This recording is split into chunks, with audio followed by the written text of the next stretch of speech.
Se você está insatisfeita com o formato ou o tamanho das suas mamas, você já deve ter pensado em cirurgia de mama. Então você precisa assistir esse vídeo até o final. É mais um episódio do Plasticast, um podcast para desmistificar tudo na cirurgia plástica. E eu sou o Dr. Henrique Brioski, cirurgião plástico há 18 anos em Vitória, Espírito Santo. E eu sou a doutora Nicole Brioski, esposa do Dr. Henrique, e nós estamos aqui para conversar sobre cirurgia de mama. Exatamente, tirar todas as suas dúvidas deste assunto que é muito interessante.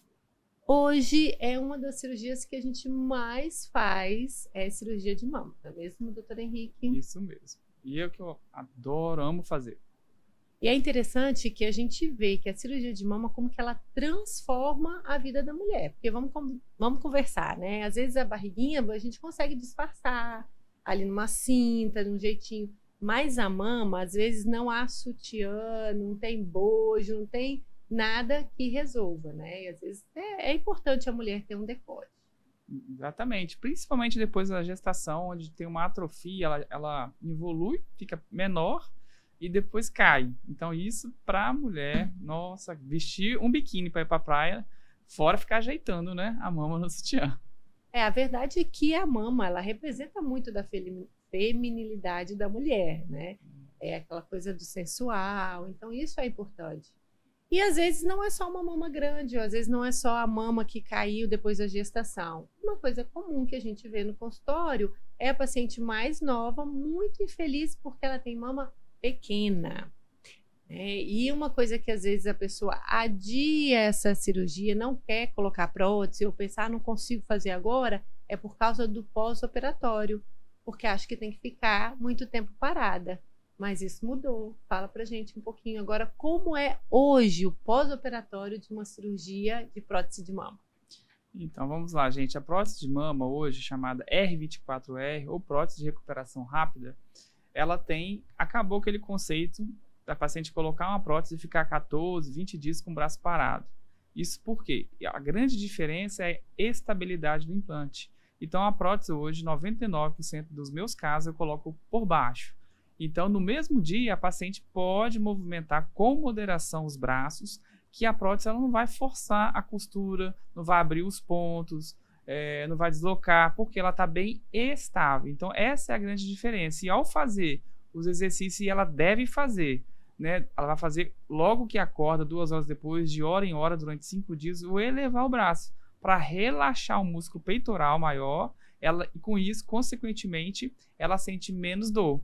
Então, realmente, é uma cirurgia onde no mesmo dia ela pode ir embora, ela pode tomar um banho mais tarde, no outro dia ela pode dirigir, ou seja, mudou o conceito e a praticidade da cirurgia da prótese de mama. Então, na prótese de recuperação rápida, uma das coisas que é importante para essa recuperação mais rápida são os exercícios no pós-operatório imediato, certo?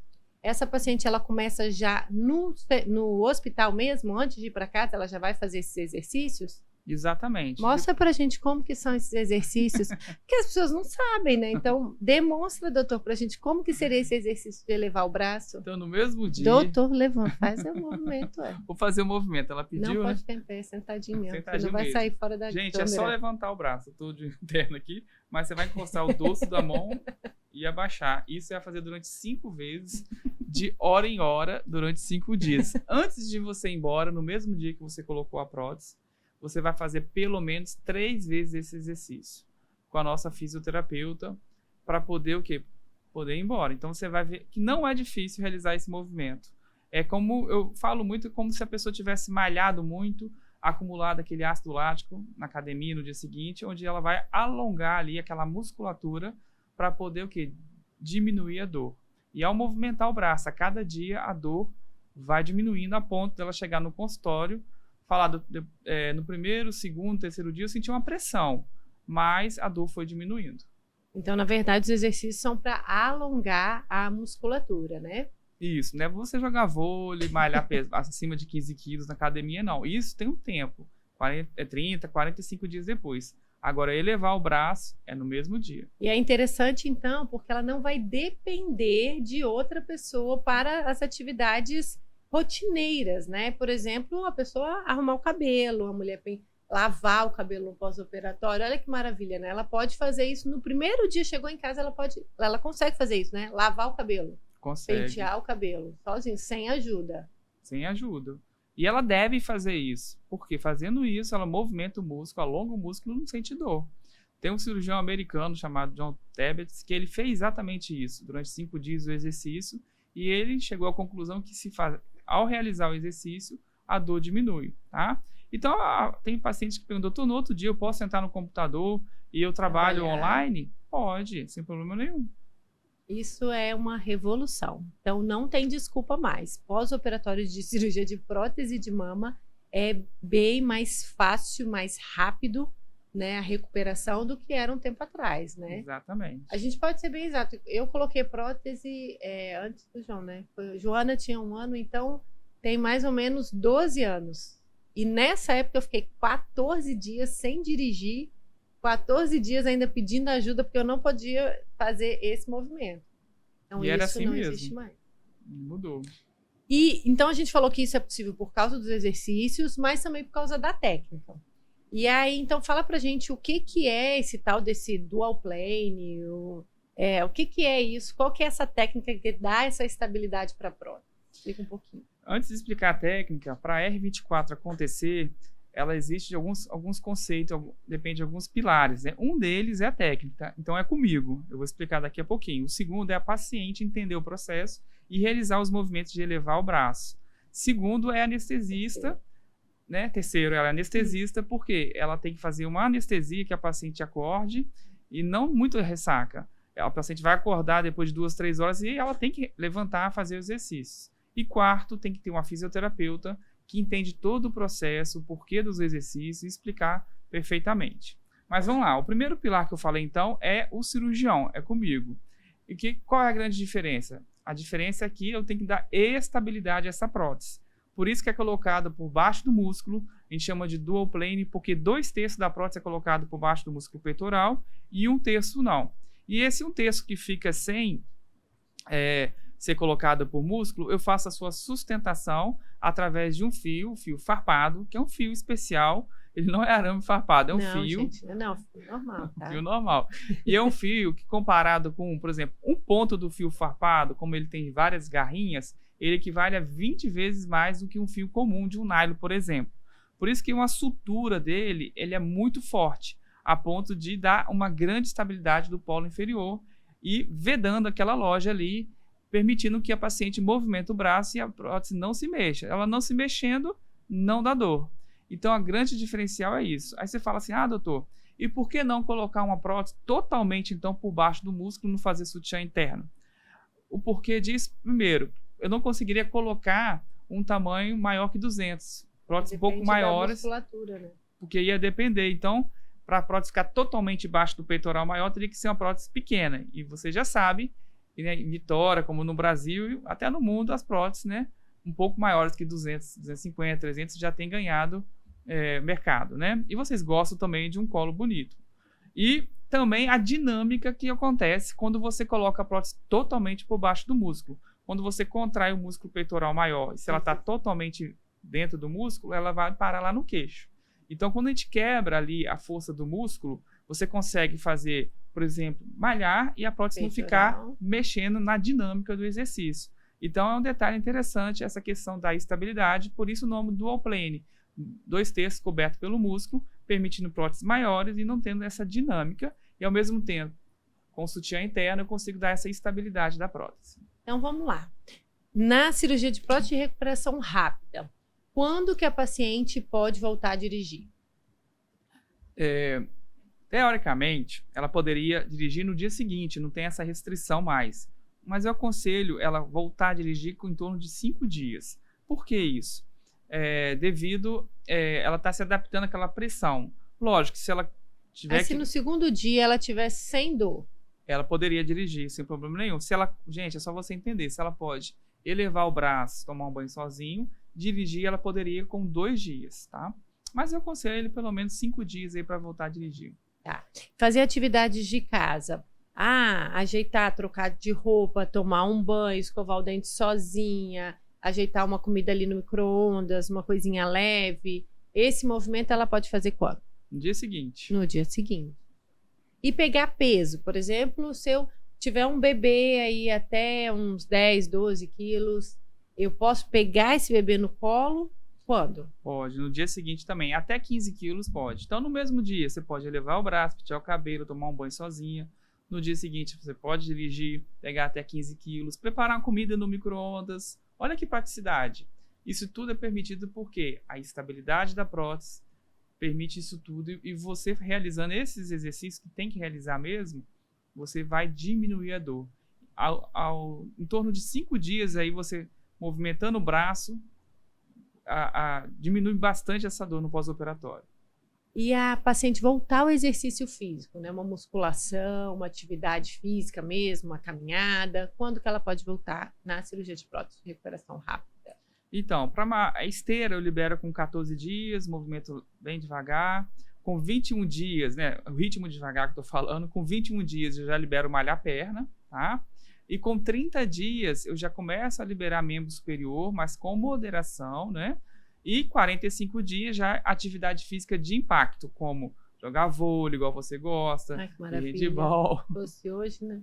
uma academia, uma natação, 45 dias, ou seja, 1 mês e meio. Então, gente, cirurgia de prótese de mama não tem desculpa mais, né? É uma coisa até que a gente tinha muita restrição, a paciente que era personal, que trabalha em academia, ou mesmo aquela paciente mais jovem que malhava, ela não queria parar o ritmo de malhação por muito tempo, né, para fazer a cirurgia de prótese. Então, hoje a gente já vê que você consegue voltar, né, a paciente consegue voltar bem mais rápido. Então, não tem desculpa. Não Né? tem. Se você tem um desejo de uma mama maior, um colo mais bonito, a recuperação é mais rápida. E é exatamente para essas pacientes que não têm muito tempo, não pode ser ausentado do trabalho, a prótese de recuperação rápida encaixou perfeitamente. A mulher hoje ela não quer, ela precisa voltar logo e muitas vezes ela não quer mesmo depender de ninguém, né? Às vezes mora sozinha, tem que arranjar alguém para ficar ali. O que a gente vê na real é que os pacientes realmente não precisam, né? Quando vem a mãe ficar junto ou uma amiga, 2, 3 dias ela já está despachando a pessoa porque realmente não precisa, né? Ela mantém essa autonomia, a prótese de recuperação rápida, muito legal. Agora, me fala o seguinte, quando a paciente já tem um pouquinho de mama ou já amamentou, ela também pode fazer essa cirurgia de prótese de recuperação rápida?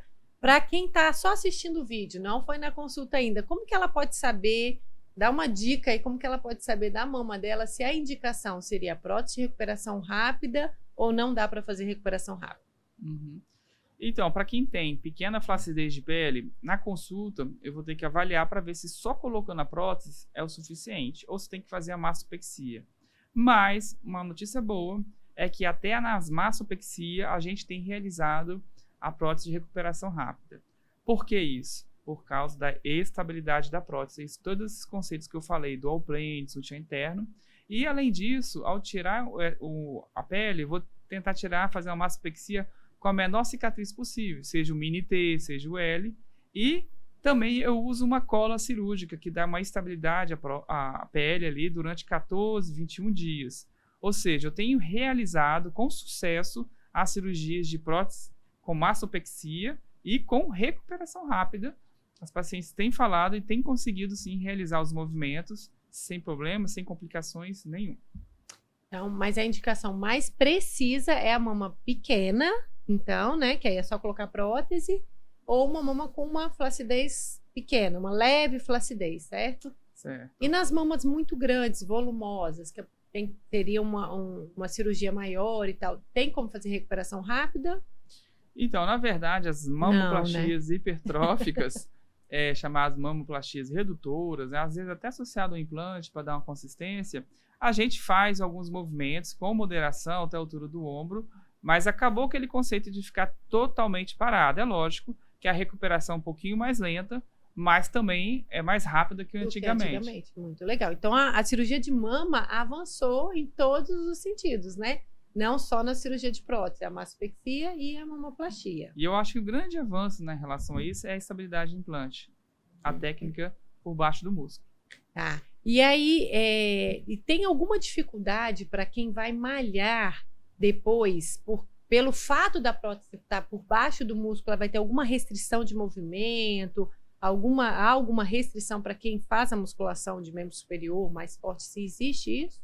Não, não tem. Respeitou aquele prazo de 45 dias, você vai começar, então, a fazer as suas atividades que você estava acostumado, só que do menos para o mais, com menos peso, para aquele músculo, então, o peitoral maior, começar a ter o quê? Uma resistência. A partir do momento que ele adquire essa resistência, você pode malhar normalmente. Costumo brincar que a paciente até esquece que tem essa prótese. Ela começa a dormir depois de 3, 4 meses de barriga para baixo perfeitamente. E nada, faz Ela tudo. costuma. Tamanha a estabilidade da prótese. Maravilha. E é uma cirurgia dolorida? A pessoa tem dor no pós-operatório? Porque antigamente, quando falava, eu lembro quando eu fui escolher se colocaria por baixo por baixo do músculo ou por cima do músculo, uma coisa que foi falada é isso, não, por baixo do músculo dói demais, mas isso há 12 anos atrás.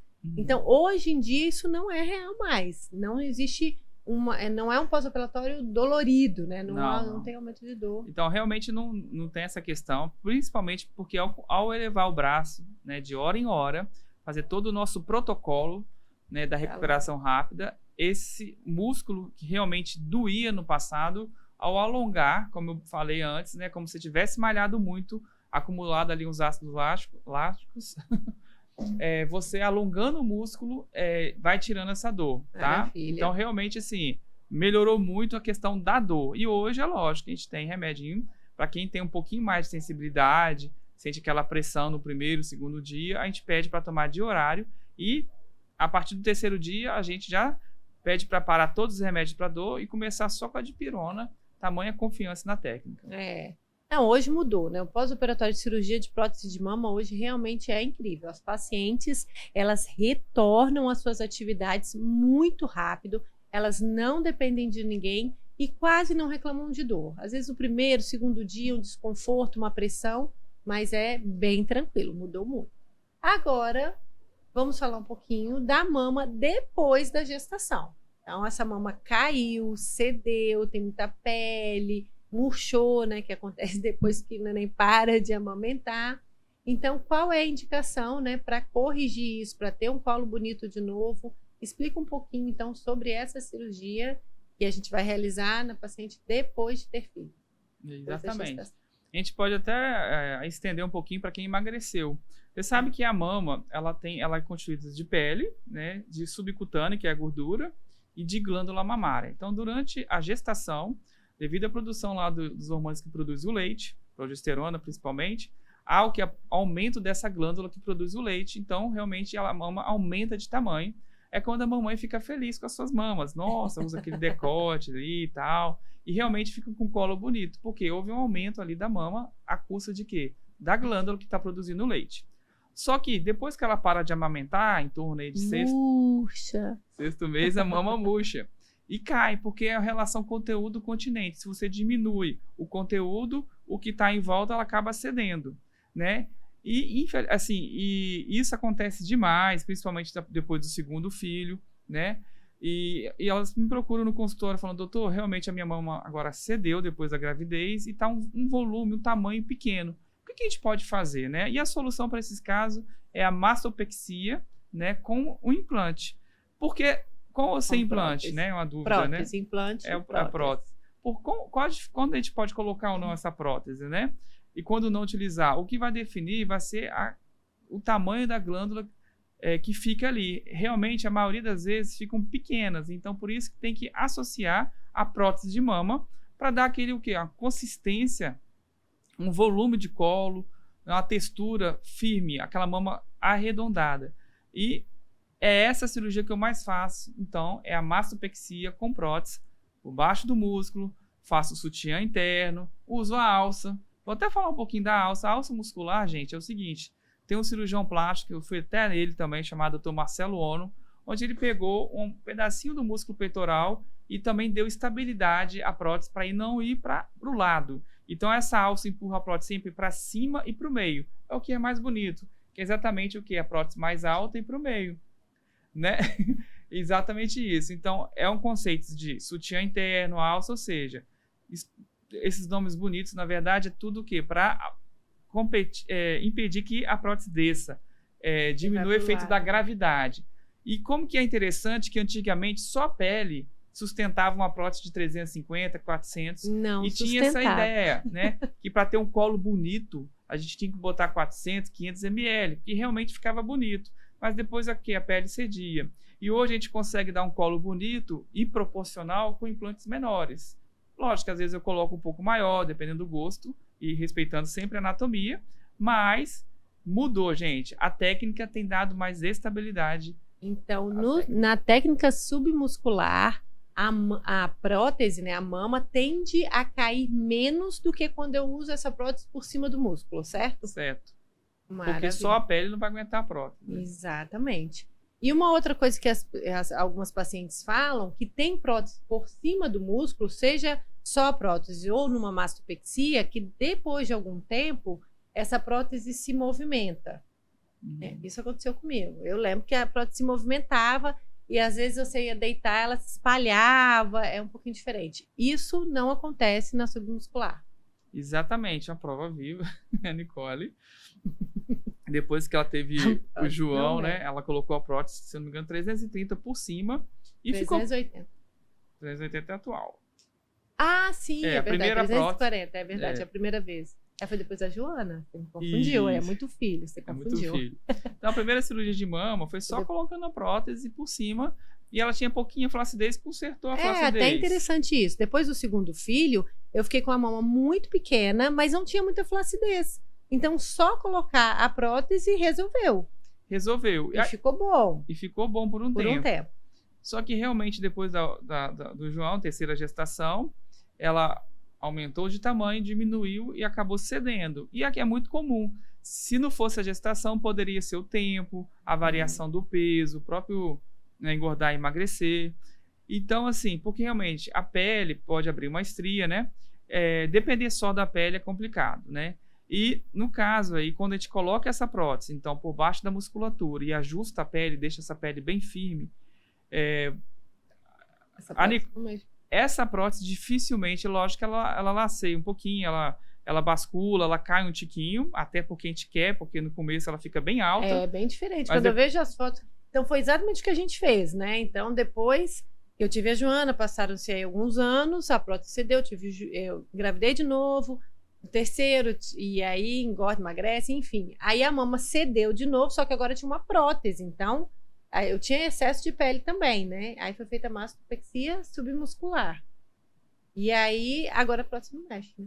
A prótese não mexe. Até um detalhe interessante, logo no pós-operatório, assim, que ela quis começar a correr, ela ficou até espantada, vamos fazer um vídeo, tal, lá em Camboriú, não lembra assim, não, grava eu correndo aqui, porque imagina, 330, 340 por cima balançava, e agora 380 e não balança, gente, não balança, né? A Nicole deita, como as pacientes também, na praia lá, e a prótese fica no mesmo lugar. É mais estável mesmo. É bem mais estável.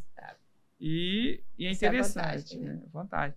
E é interessante, né, que como que mudou, né, assim, a técnica, né, a gente tem que estudar e lógico que a gente não pode, hoje eu falo que eu coloco em 99%, porque tem 1% ainda que dependendo do caso a gente pode reavaliar a técnica, principalmente quem não quer aquela cicatriz, a gente pode colocar por cima, uma prótese especial, mas a maior parte é por baixo do músculo. E uma dúvida muito comum, né? Normalmente quem vai fazer mastopexia é mãe. Então, depois que ela para a amamentação, quando que ela pode fazer a cirurgia? Eu peço pelo menos 6 meses. Mas por que 6 meses? Que é o período... Mas 6 meses que tá do neném ou 6 meses que ela parou de amamentar? Depois que ela parou de amamentar, ela tem um prazo aí, pelo menos 6 meses, para a gente ver. Entendi. Depois que ela parou ali da gestação. Porque é o seguinte, durante 9 meses, a mãe sofreu um turbilhão de hormônios aí, se preparou para aquele evento. Inclusive a mama também, né, gente? Ela prepara ali, aumenta de tamanho, para amamentar. E durante 6 meses ali, ela vai, inclusive, a gente quer que vocês estejam amamentando exclusivamente, né? Então, são 2 perguntas. 6 meses é o tempo que parou de amamentar para fazer cirurgia. Não, do parto. do parto, né? São duas perguntas. Uma da amamentação. A da Gente, hoje é sexta-feira, né? Já operou hoje, acordou cedo pra malhar, vamos dar um... Então, do parto é 6 meses e da amamentação 2 meses, tá? 2 meses é o mínimo. Hoje em dia eu peço até um pouquinho mais, porque a gente tem certeza que não pode ter leite durante ali a cirurgia. Mas a pergunta foi depois da gestação, né? Depois do que o neném nasceu, né? 6 meses. 6 meses. Porque é o tempo que a gente vai ver o que vai ficar de pele, o que vai ser, vai ficar de glândula, de gordura, qual vai ser o grau de queda, para a gente saber exatamente quanto de pele que a gente tem que tirar. Então, 6 meses, depois que o neném nasce, a gente tem a noção real. Às vezes, a gente tem que esperar até 1 ano. Por quê? Porque também eu brinco assim com as mães, né? E depois que nasce ali 6 meses, e depois de 6 meses a 1 ano. Esses outros 6 meses eu brinco, é se dedicar a ser mãe, né? Neném pequeno. Mas tem gente realmente assim que não aguenta, me procura, aí eu faço. Mas tem que parar de amamentar pelo menos durante 2 meses, não pode estimular. Não pode ter nada de leite, né? É importante falar que o leite pode ser um foco de infecção, né? Numa cirurgia, por isso que não pode ter nada, né? Não pode ter nada, né? Por quê? Porque a glândula mamária é cheia de ductos, né, que produz o leite, que comunica com o meio externo. Então, ali a pele, no mamilo ali, que a neném vai, né, sugar o leite, tem estáfilo, tem estrep, tem bactérias, né? O grande X da questão também da técnica submuscular é a segurança, inclusive diminuindo o grau de infecção. Hoje mesmo eu fiz uma mama que eu comecei colocando ela o quê? Até nas mastopexia, eu começo realizando a cirurgia, cortando ali 2, 3 centímetros e colocando a prótese por baixo, fecho a loja submuscular, isolo, para depois eu mexer no mamilo, na glândula. Às vezes a glândula tem um cisto, que tem secreção, e se cair um pouquinho ali, eu lavo com antibiótico, mas a prótese está lá por baixo do músculo. Então essa questão é muito interessante também. Então a gente tem todo um cuidado pré-operatório, né, durante a cirurgia, para diminuir o risco de infecção. Então essa técnica submuscular, além de dar estabilidade, diminui o risco de complicações. Uma delas é a infecção e outras também como contratura, né? Nossa, muito bom. Por falar nisso, explica o que é essa contratura capsular, que às vezes a mulher ouve ali, não vou colocar porque parece que pode dar uma contratura. O que seria isso, né? Qual a porcentagem que isso acontece? Uhum. A contratura capsular, toda vez que você coloca a prótese, se colocava por cima do músculo, ao redor da prótese forma uma cápsula. Essa cápsula tem que ser molinha. Então, a paciente que colocou a prótese de mama por cima do músculo ou por baixo, ela não tem que sentir dor nenhuma. Só que quando você coloca ela por cima, é mais fácil de ver e de sentir essa contratura. 1 a 2% das pacientes que têm a prótese por cima do músculo desenvolve a contratura. O que é isso? A gente classifica ela de 1 a 4. 1 é normal, tá molinha, 2 também, mas começou a ficar um pouquinho mais durinha, mas nem percebe. 3 já começa a sentir dor e já é indicação de trocar essa prótese. E 4, que além de sentir dor, já tem deformidade estética. A gente chama contratura, o cirurgião foi Baker, então a contratura grau 3 e 4, que se você ouvir falar, é porque tem que trocar. Isso se dá o diagnóstico clínico e também por ressonância.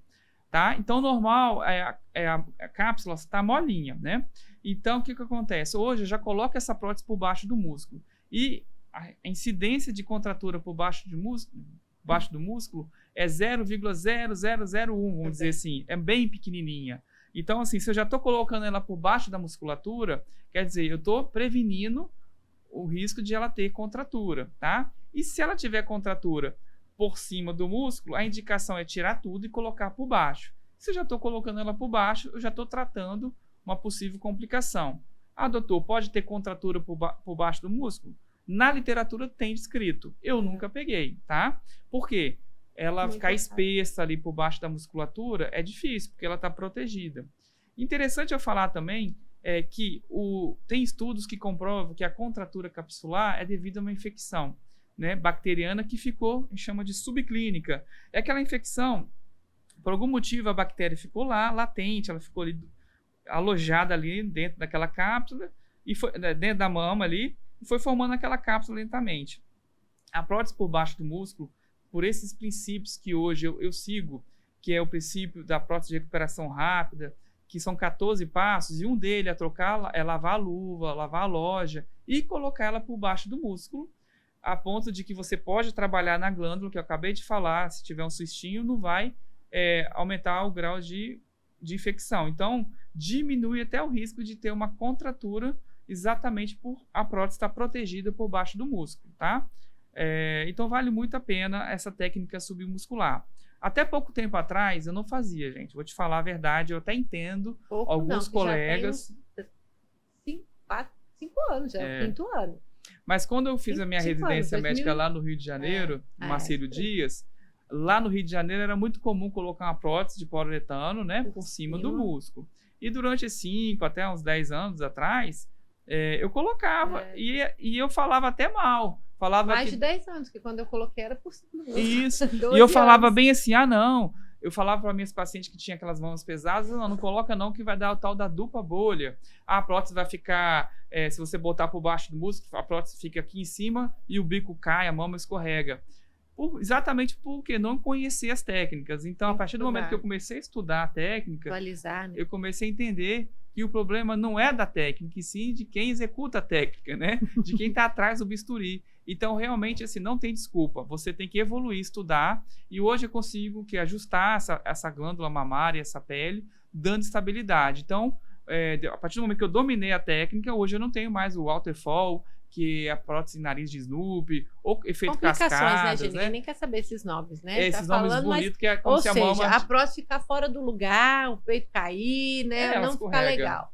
Então, eu acho que é uma técnica que vale a pena, né? Que tem evoluído muito. E é interessante uma vantagem que você já comentou em relação à mamografia.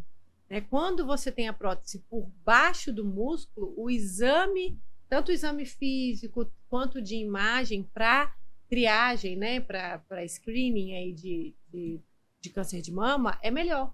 Exatamente. É melhor do que se ela está por cima do músculo. Não é verdade? É verdade, porque imagina assim, quem vai fazer o exame, né? Ultrassom, por exemplo, você tem a pele, a glândula, depois você já tem a prótese, né?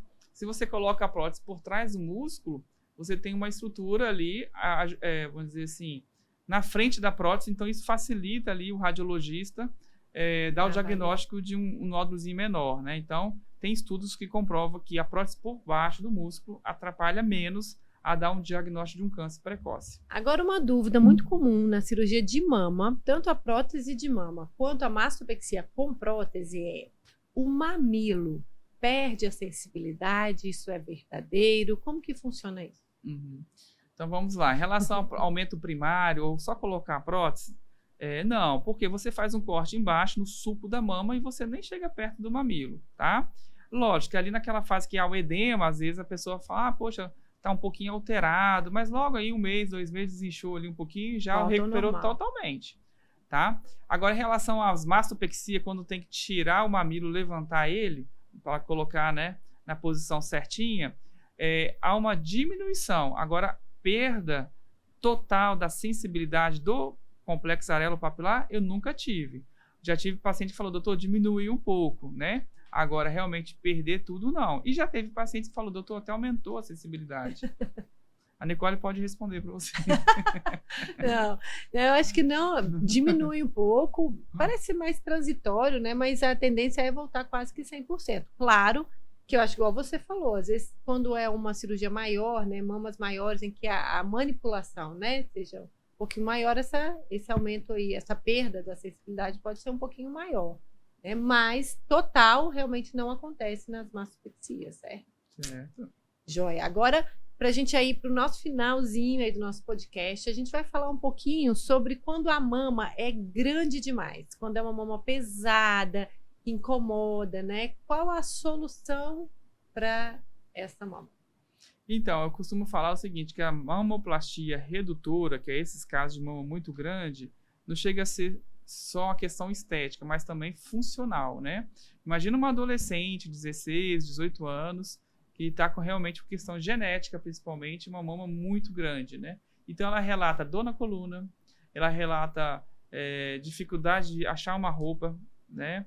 Ela se sente bem, se sente pesada, né? Ela vai fazer uma atividade física. Ela assume uma postura, né? Que é uma postura ruim, né? Ela vai compensando, né? Jogando o ombrinho para frente para tentar compensar. Exatamente. Então, ela tem uma alteração funcional, não só estética, né? E nesses casos, não tem jeito, eu faço a mamoplastia redutora. Pode ser feito com prótese. Às vezes eu faço uma prótese pequena e às vezes eu faço o próprio tecido da mama, um pedículo, que a gente chama, para simular uma prótese pequena.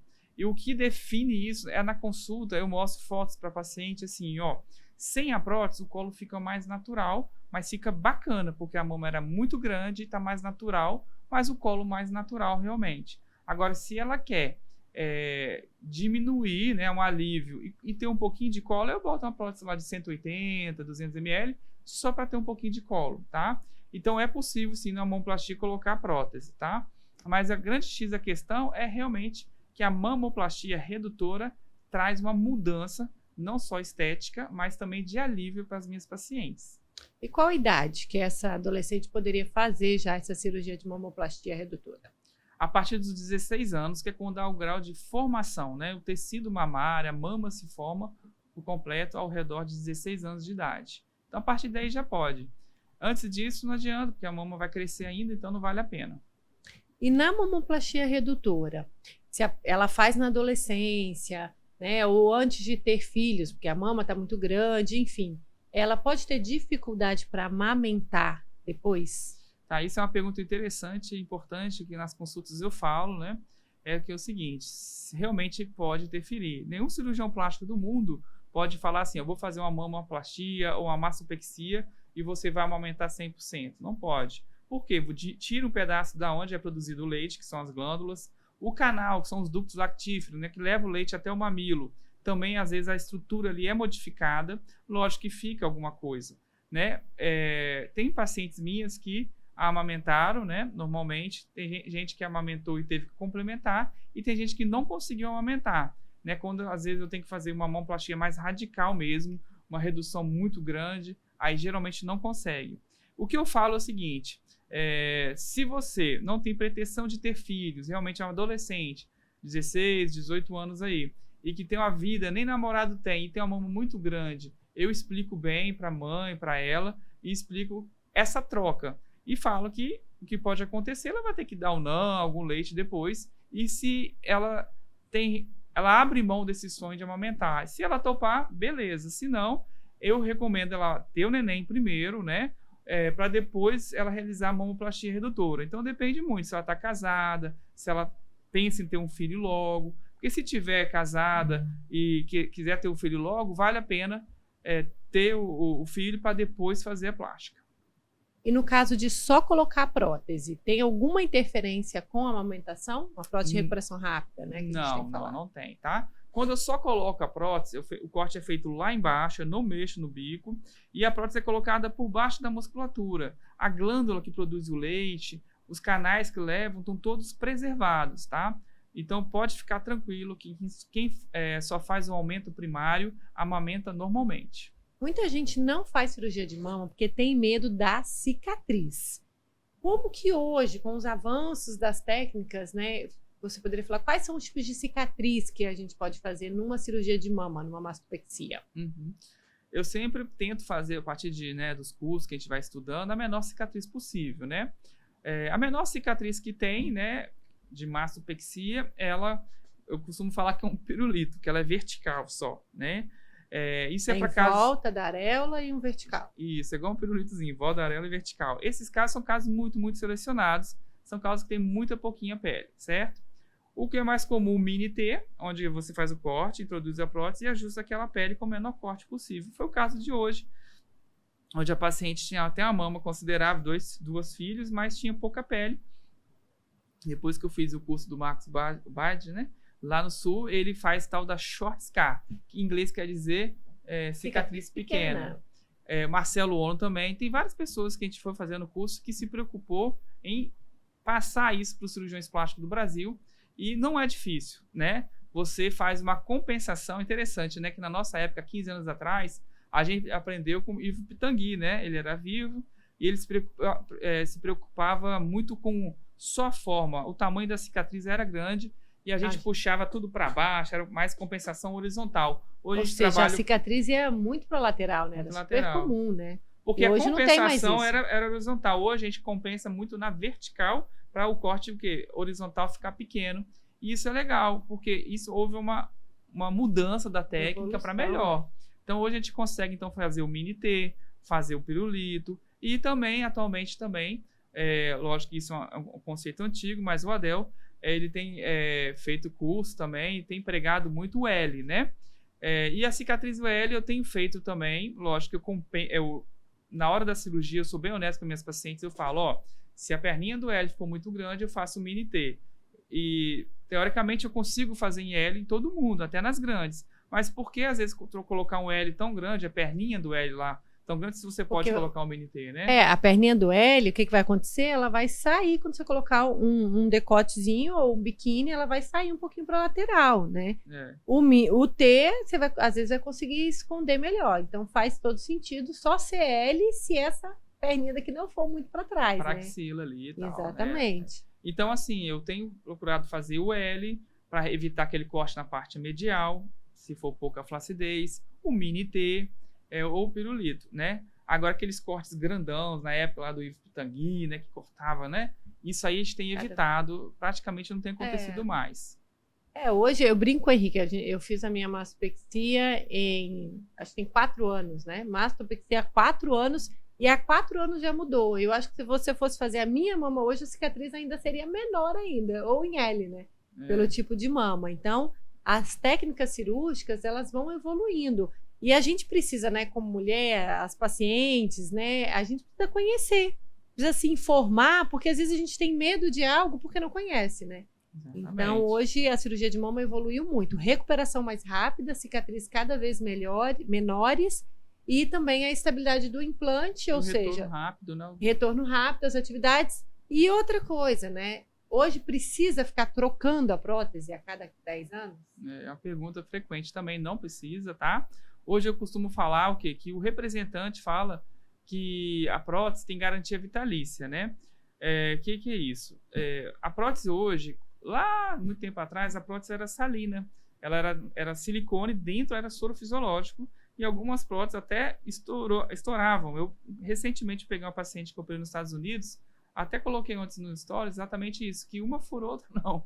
E eu coloquei então essa prótese mais moderna, onde que ela tem várias camadas de silicone, a ponto de ela não vai furar, né? Porque ela é toda compacta. Então a qualidade do silicone da prótese de mama melhorou muito, por isso que eles dão garantia vitalícia. Eu não gosto da palavra vitalícia, eu falo assim, não tem prazo para trocar se você não tem a contratura. Ou seja, se você tem uma mama bonita, não tem dor e está bem localizada e está feliz, para que trocar? Tem paciente com 15 anos, com 20 anos com prótese, não só feito comigo, com colegas, e que estão felizes que chegam no consultório e falam, não precisa trocar, porque o exame de imagem que tem que ser realizado a cada 2 anos ou anualmente, está tudo normal com ela, formato, textura, ela não sente dor, a palpação, esteticamente está legal, ou seja, a prótese de mama, gente, não precisa ficar trocando mais. Então, houve uma evolução tanto do silicone e também a evolução da técnica. Quando a gente coloca ela por baixo do músculo, ela cai menos, ela tem menos contratura, ela tem menos infecção, ou seja, a técnica melhorou e o implante melhorou. Então, a duração de uma cirurgia de mama, infelizmente, por cirurgião plástico, ela está bem melhor, né? É verdade.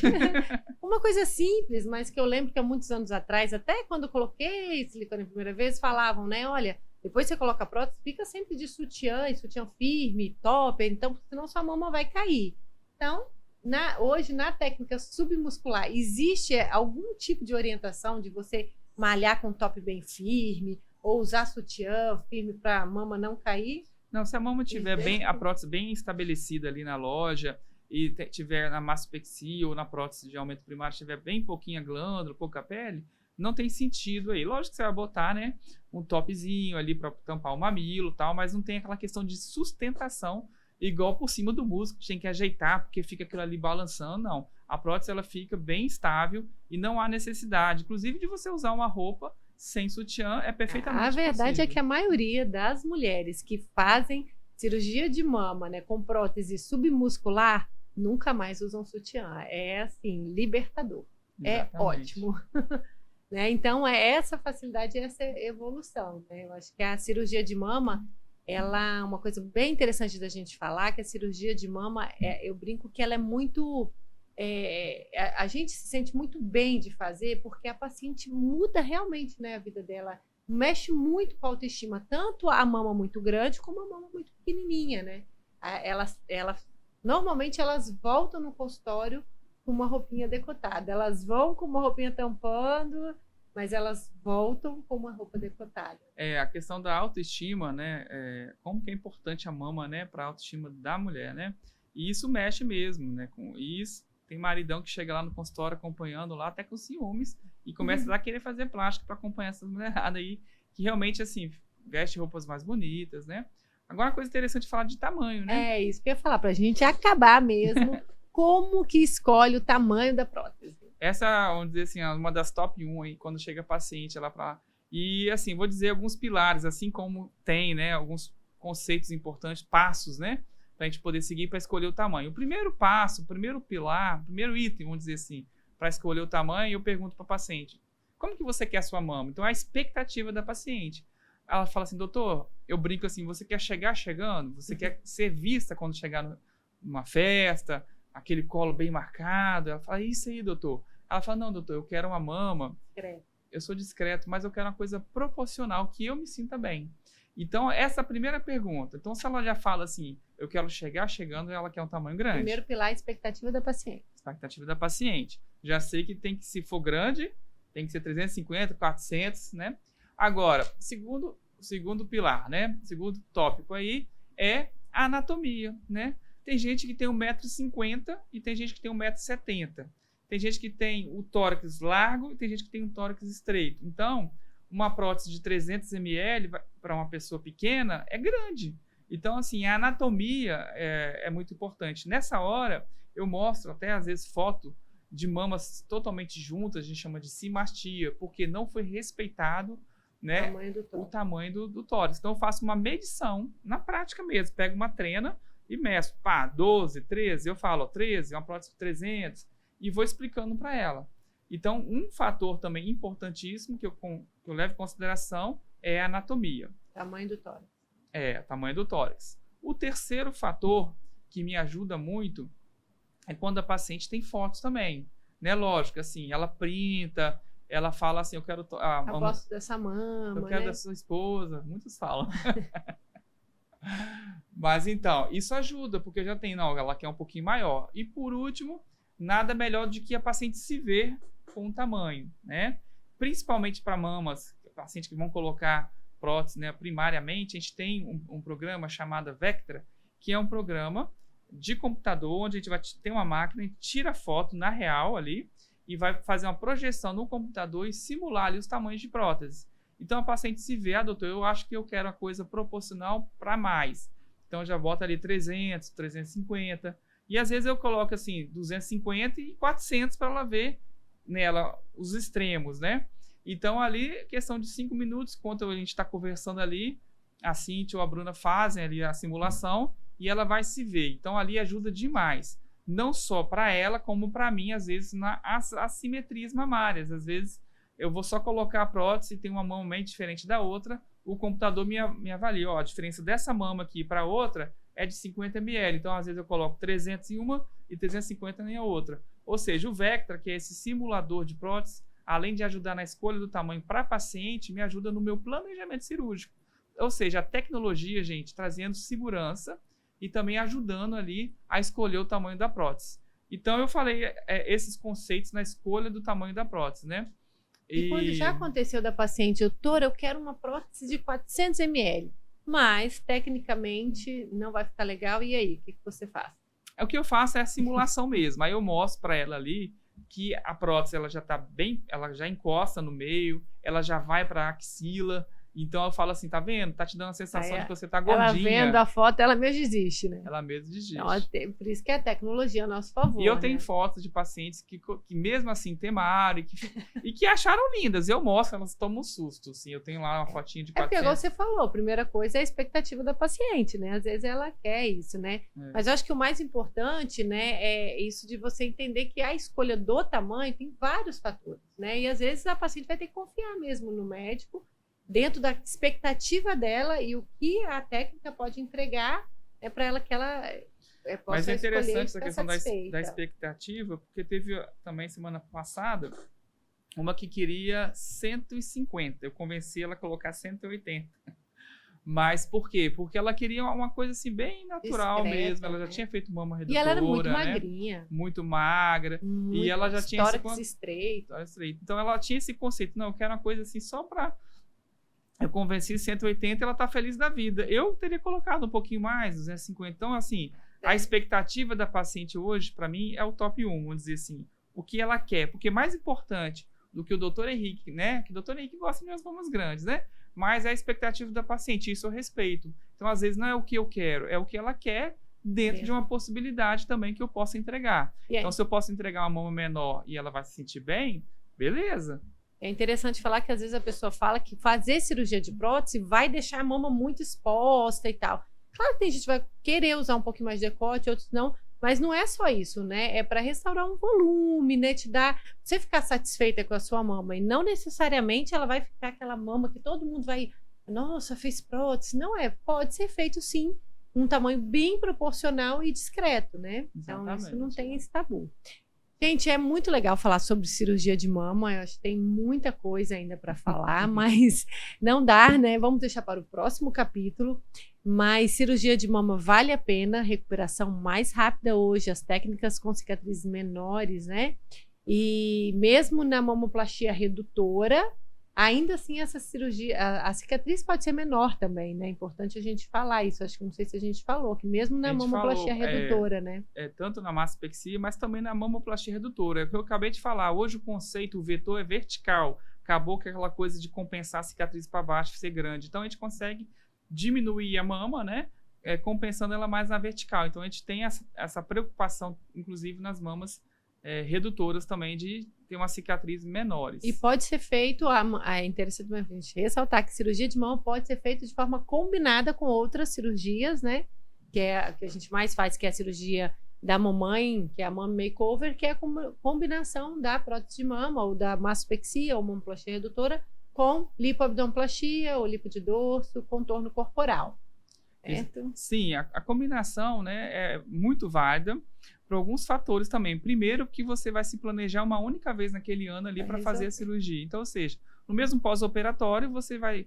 É o mesmo tempo de você recuperar, por exemplo, um abdômen e uma mama. Então, você já tica ali 2 eventos. Maravilha. Ou seja, o planejamento financeiro também é super importante. Quando você combina, gente, cirurgia economicamente, você paga menos, é mais em conta do que você pagar separados.